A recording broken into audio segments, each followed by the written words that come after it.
Okay? And then, yung non-dominant hand mo,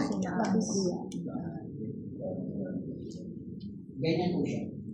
Ipapatong at ilalak.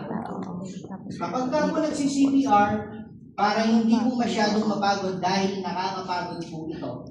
Okay? Be sure na yung ginagamit po ninyong puwersa ay hindi po yung puwersa ng inyong mga kamay. Okay?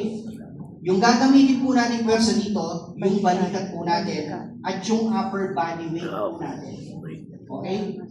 Talagang ipipressure po natin siya using our weight. Demo po natin yung mga common needs improvement po. Okay? Yung ganyan po yung ginagawa. Mapapansin niyo po, nakapend yung mga kamay ko. Okay? And yung iba naman, yung ganito. I'm sure sa TV po, marami po kayo nakapanood na ganito, especially sa okay? So, paano po ba? Ang tama. So, ganito po yung pwesto. Okay? 2 knees down, ay 2 knees down. Tingin po sa mukha ni patient. And then, apply CPR.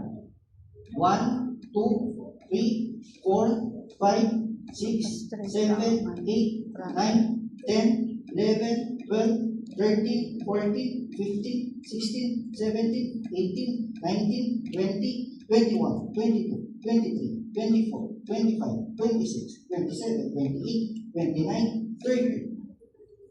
30 repetitions po, 5 cycles. Okay po? And then, after the first 30 or the first cycle po, tataas po natin, i-head tilt po natin si patient. And then, check pulse again.